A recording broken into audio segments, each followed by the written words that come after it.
This video is designed to be a live demonstration of me putting a melody into Finale. As you can see, I've chosen the grade standard, There Will Never Be Another You. I'm using Finale 2014, I think. And then I've pulled a lead sheet from the J Major Sold series for the melody. Of course, when you're deciding to arrange something for big band, and we're sort of going through the steps, the first decision you want to make is who you might want to feature. This, could be an individual instrument. It could be an individual section. In this case, being a trombone player, have decided to feature the trombones. And you can see I'm going through the process of just copying, almost verbatim, the melody from the lead sheet into the trombone one part. If we were arranging something for feature trombone, it's likely it could appear in trombone 1 or trombone 2. A lot of times, if it's more soloistic or has more improv sections, a lot of times it might be more likely seen in the trombone 2 part. But for our purposes, I'm just going to put it into trombone 1. You notice as I'm copying it over, on some of the longer notes, I am not copying them over in their full value. So there's a series of long notes here that are held for 7 beats, and I'm only copying 4 beats worth of those particular notes. As we sort of go through the steps of editing this, you'll see a little bit later on that we'll continue to tweak these even more.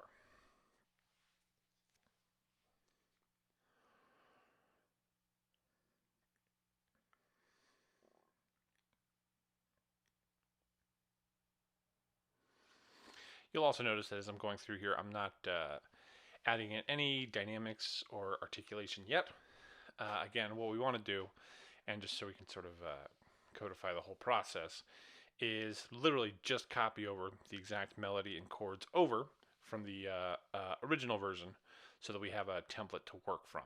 Sometimes if we are trying to make the adaptation as part of the entering process, that creates a few extra steps that can sometimes cause log jams and sometimes hold up the rest of the process. So in this case, I found it's much easier just to take a few minutes and copy over everything verbatim.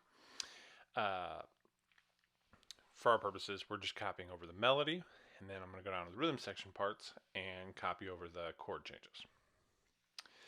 You'll notice a few things that are immensely helpful. Number one is making sure that you use double bars. In this case, I'm sort of matching what the lead sheet shows, where there's a double bar every 8 bars. I think, especially if you're arranging something that's a standard or something that's from the sort of classic big band era, a lot of times it is much easier to group everything in terms of 8-bar phrases. If you're writing something more modern, you might have to be more particular with where you decide to use double bars and where you decide to use rehearsal marks. But for the sake of the rhythm section parts and for the conductor, it's immensely easier if you have some sort of pre-designed logic to where those things will fall so that everybody can sort of follow along easier. You'll notice a minute ago I had to make a quick transposition error. I forgot to add in the correct key signature before entering all that, so I just had to quickly correct the key to E flat from C. This would have sounded very strange as a melody in C major. Probably actually wouldn't have sounded that strange, but definitely would not have been There Will Never Be Another You. For our sort of basic notation, when I'm adding in the rhythm section parts, you'll notice I'm just using slash marks.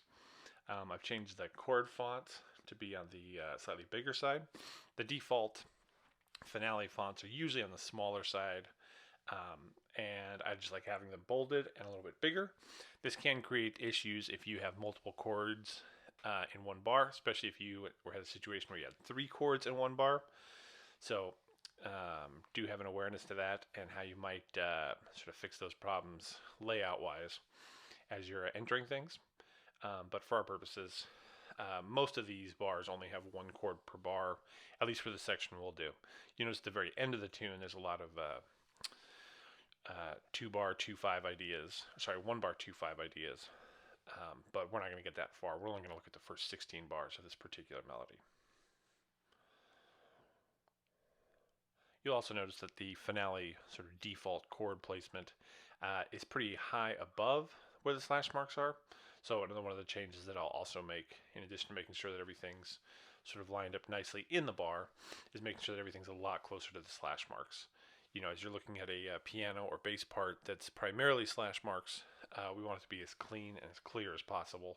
And a lot of times, if we can feel that connection between the slashes and the chords, that's immensely helpful. Having floating chords isn't particularly helpful unless you were writing a flute solo or something with chords above it, and you would just need that sort of extra space.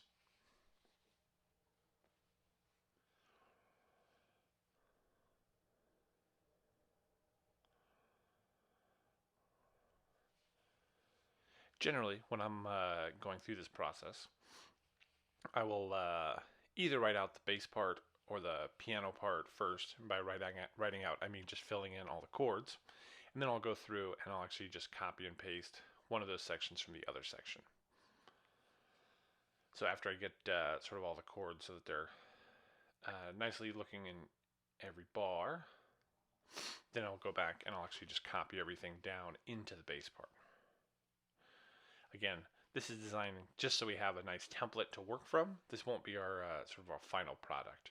If you're somebody that prefers to handwrite stuff and you want to handwrite a sketch out first, then enter it, that of course could work for you. But I know as technology gets better and better, a lot of us just like working directly from the earliest stages from Finale or from music notation software. So I definitely encourage just doing this. You also notice that I think last time I was messing around with font things, I did something very strange with my minor chords, and I'm going to fix that real fast. You'll notice I go back and forth a lot of times between sort of score view and page view. A lot of times when I'm going back up to page view, that's just so I have a bit larger area in which to copy from, so I can sort of see everything that I'm doing.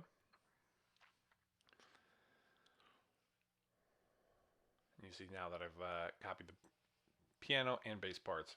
The last step, of course, is entering the drum part, and there's a few sort of different ways you could potentially do this. One, if you know that the drummer's basically just playing time, we want to come up with some type of very clear and obvious writing for that. So one possibility is you just write in a swing pattern with X-head notation. I think it's a little better than the rhythmic notation. Because I think it more clearly says sort of that you're playing swing or time feel. Sometimes with the rhythmic notation that feels a little bit more like hits or something else. So that's one possibility. And then you could, of course, use a bunch of repeat signs or another little trick that I've learned that I'll show you in a minute. Or if you wish to write something that's more specific, or you have a very specific drum groove that you figured out that you want to notate, you could actually part by part put that in. If you decide to do this, I strongly encourage using layers. And unfortunately, you can't, I think, see me switching between layers on this, but that's where my mouse is going at the very bottom. We do this in large part so that our stems can face in different directions, and it just helps give a lot of clarity for the drum part and for editing it later on should you want to change the groove or put in a specific fill. When you're working with layers, one format that you could use for this is exactly how I've written it in here, where I want you to notice that on beats 1 and 3, I actually have the rests written in, and now I've gone and actually hidden them.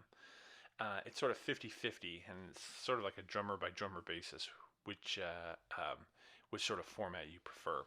I prefer not having the rests because I think it just makes it clear, and a lot of drummers can just see that the hi-hats are lining up with the ride on 2 and 4. But again, that's sort of a individual preference. The next step that I like to do is, instead of putting slash marks, I like hiding the rests and just having blank bars.